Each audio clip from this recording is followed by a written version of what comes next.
судалгаа хэлцүүлгээр ярьж байсан юм аа. Сая улаан гишүүний хэлсэн гээд бас ярьж ах шиг байна. Энэ засгийн газрын тусгай санд оруулж байгаа энэ өөрчлөлт нь бол зөвхөн суралцж байгаа хүмүүст туслан дэмжлэг үзүүлэх тэтгэх олох тухай ийм хууль байгаа. Гэтэл шинэ хуулийн төслөөр төрийн өмчийн дээд сургуулийн тогтмол зардалч гэж ах шиг. За боловсролын тухай хууль заасан зарим зардалч гэж ах шиг. Нөгөө талаас засгийн газраас тодорхойсон чиглэл шаардлагад нийцүүлэн сонгон шалгаруулсан төсөл хөтөлбөрч гэж ах шиг ингээд сан гэхээс илүү бүр ингээд олон талтай олон зориулттай болоод сүүлдээ уучраа олохоо байгаад явчих. Ийм хуулийн төсөл ороод ирсэн байгаамаа. Тэгээд энэ сургуулийн төрийн сангийн зарцуулалт, тайлагналт. Тэгэхээр тэрнээс гарч байгаа үр дүн өөрөө ойлгомжгүй байдгийг мэдэх баг. Одоо жишээл 2008 онд нэг удаа нэг тайлан гаргуулсан чинь төр далав багшдаг улсууд нь баахан ах дүүнэр хамаатан садан туслах муслах янз янзын улсуудыг явуулсан. Шалгаруулах үзүүлэлт байхгүй. Ийм байдалтай байсан л. Тэгээ одоо энэ дээр ийм олон төрлийн тухайн салбарын төсвийн ерөнхийлөн захирагч энэ зарцуулдаг тогтмол зардал янз янзын зардал тэгээд төсөл хөтөлбөр гэдэг ингээд оруулах юм бол энэ чинь зар компани аж ахуйн нэгжээс гаргадаг зардалтай адилхан ийм сан болчих гээд байна. Тэгээ энийг бол туршлагатай улаан гишүүний хувьд бол үгүй энэ чинь ингэж замбраагүй байж болдгоо маа гэж ингэж ийсэн. Тэгэхээр энийгээр нь дэмжээ гэсэн юм болоод байна. Тэгээд хэлцгэсгийг шийдэж яхад хэлжсэн. Энэ сургуулийн төрийн сан гээд ил тод бус хин жуун зарцуулагдаад байгаа нь мэддэхгүй. Хиний ямар хүмүүсийн хэлснийг одоо хүмүүсийг дэмждэг нь бас мэддэггүй. Энийг сангийнхаа тайлан майлан энэ юм нэг мэдээлэл ирүүлээч гэсэн ирүүлээгүй байна л та. Энэ хэлцгэсгийг яг энэ өглөө өртгөөс санагдаж байна. Ингээл яриад байжсэн л та. Тусгай сан гэдэг нь дураараа зарцуулах байж болохгүй шүү дээ. Тийм учраас ийм олон төрлийн зардал оруулах нь утгагүй байна гэж ингэж үзээд байгаа юм. Тэгээ энийг яах юм бэ?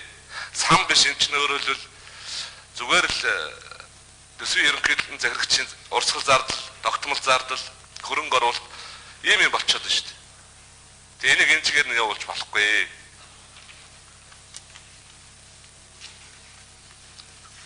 Банга хороо юу гэж үзсэн юм бэ? Гişүүд хэлээд байсан шүү дээ. Харин карадар хариулъя. За илтгэвч хариулж болно. За ангаахын гишүүний асуултанд хариулъя. Этүү төсвийн байнгын хорооны хурал дээр бол яг одоо энэ асуудлыг ярьсан л та. Тэгээд ялангуяа улаан гишүүн бол энэ бол одоо болохгүй. Ягаад гэвэл энэ саяны нэмэгдэж байгаа тэр зардлууд чинь бол засгийн газрын тусгай сангийнхаа одоо тэр зориулалт чиглэлээс тисээр болоо явж байна.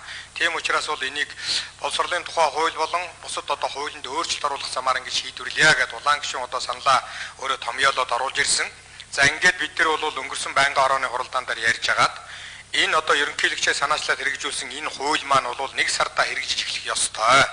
Гэтэл бол бид нар одоо шинээр хууль санаачлаад ороод явъя гэвэл энэ нэг сард багтахгүй одоо байх ийм юу байгаа учраас энэ удаадаа энэгээр нь батлаад дараагийн удаа хоёр хуулинд өөрчлөлт оруулах замаар энийгээ засгийн газар тэр хуулиа санаачилж нэг яаралтай оруулж ирээд тэгээд хуулинд өөрчлөлт оруулаад шийдээ зохицуулаад явъя гэж ингэж тохироод улаан гишүүн өөрийнхөө саналыг татж аваад Отгонбаяр сайд бол энэ хоёр хуулиа яаралтай санаачилж их хурлд оруулж ирье гэд ингэж тохирсон. Энэний дагуу ингээд өнөөдөр энийг явуулж байгаамаа. За гай гişүн тодруулъя.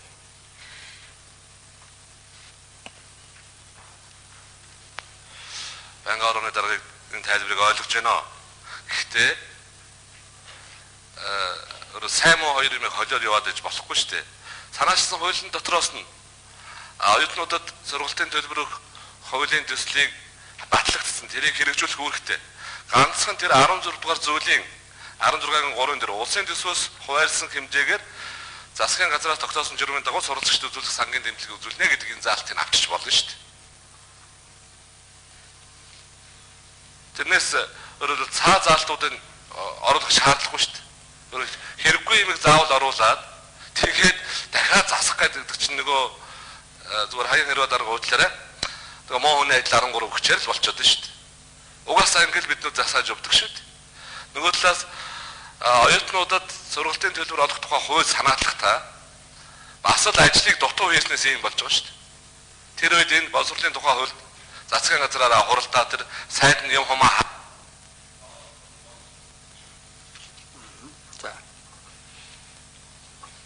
За чуулганы хуралдаанд Атганбаяр боловсрол соёлын шинжилгээ ухааны сайд, Сэдвсүрэн боловсрол соёлын шинжилгээ ухааны яамны төрийн захиргааны удирдлагын газрын дарга, Баасанжав боловсрол соёлын шинжилгээ ухааны яамны мэрэгжлийн боловсролын газрын дарга, Нансалмаа боловсрол соёлын шинжилгээ ухааны яамны сургалтын төрийн сангийн газрын дарга нар оролцож байна.